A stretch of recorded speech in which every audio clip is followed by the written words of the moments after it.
പത്തനംതിട്ട ജില്ലയിലെ കോന്നിയിലുള്ള കല്ലേലി ഊരാളി അപ്പൂപ്പൻ കാവാണ് ഈ കാണുന്നത്.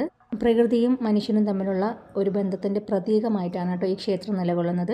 41 പടവുകൾ ഇറങ്ങിയാണ് നമ്മൾ ഈ കാവിൻ്റെ ഉള്ളിലോട്ട് പോകുന്നത്. ഈ 41 മണ്ഡലകാലത്തെയാണ് ഈ പടവുകൾ സൂചിപ്പിക്കുന്നത്. ഇവിടുത്തെ പ്രധാന പ്രതിഷ്ഠ ഊരാളി അപ്പൂപ്പനും അമ്മുമ്മയുമാണ്. ആദിദ്രാവിഡ നാഗഗോത്ര ആചാരങ്ങളാണ് ഈ ക്ഷേത്രത്തിൽ പിന്തുടർന്നു പോകുന്നത്. അച്ചൻകോവിൽ ആറിൻ്റെ തീരത്ത് സ്ഥിതി ചെയ്യുന്ന ഈ ക്ഷേത്രം 24 മണിക്കൂറും തുറന്നിരിക്കുന്നു എന്നുള്ളതാണ് മറ്റൊരു പ്രത്യേകത. അപ്പൂപ്പനെ അടുക്ക് വയ്ക്കുക എന്നുള്ളതാണ് ഇവിടുത്തെ ഒരു പ്രധാനപ്പെട്ട ആചാരം.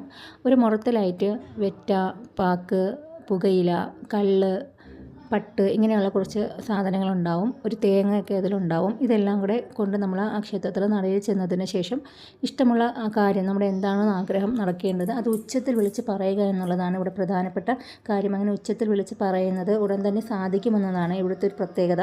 വാനരയൂട്ടും മീനൂട്ടും ഇവിടുത്തെ മറ്റൊരു പ്രധാന ചടങ്ങാണ്. വാനരന്മാർക്ക് സദ്യ ഒരുക്കി കൊടുക്കുന്നതും പിന്നെ ഇതുപോലെ ഈ അച്ചൻകോവിൽ ആറ്റിനുള്ളിലുള്ള മീനുകൾക്ക് മീനൂട്ട് നടത്തുന്നതും ഇവിടുത്തെ വളരെ പ്രധാനപ്പെട്ട ഒരു ആചാരമാണ്. അതെപ്പോഴും ഇങ്ങനെ മുറ തെറ്റാതെ നടത്തി വരികയാണ്. ഒരു പ്രകൃതി രമണീയമായിട്ടുള്ള സ്ഥലമാണ്. മറ്റു ക്ഷേത്രങ്ങളിൽ നിന്ന് വ്യത്യസ്തമായ ഒരു തണുപ്പ് നിറഞ്ഞ അന്തരീക്ഷവും ഒക്കെയുള്ള ഒരു ക്ഷേത്രമാണ് ഈ ഊരാളി അപ്പൂപ്പൻ കാവ്. ഇവിടുത്തെ വിഗ്രഹങ്ങളും ഒക്കെ തന്നെ വളരെയധികം വ്യത്യസ്തമായിട്ടുള്ളതാണ്.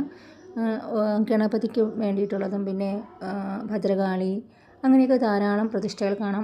എല്ലാം തന്നെ കല്ലിൽ കൊത്തിയെടുത്തിട്ടുള്ള കാര്യങ്ങളാണ്. സാധാരണ നമ്മൾ അമ്പലങ്ങളിൽ കാണുന്നത് പോലെയൊന്നും അല്ല, വേറൊരു രീതിക്കുള്ളതാണ് കേട്ടോ. എല്ലാം ഒരു പ്രാചീനമായിട്ടുള്ള രീതിയിൽ ചെയ്തെടുത്തേക്കുന്നതാണ് ഈ ക്ഷേത്രങ്ങളുടെ ചുറ്റുപാടും എല്ലാം തന്നെ. അപ്പം എല്ലാവരും ഈ ക്ഷേത്രത്തിൽ വന്ന് ദർശനം നടത്തണം.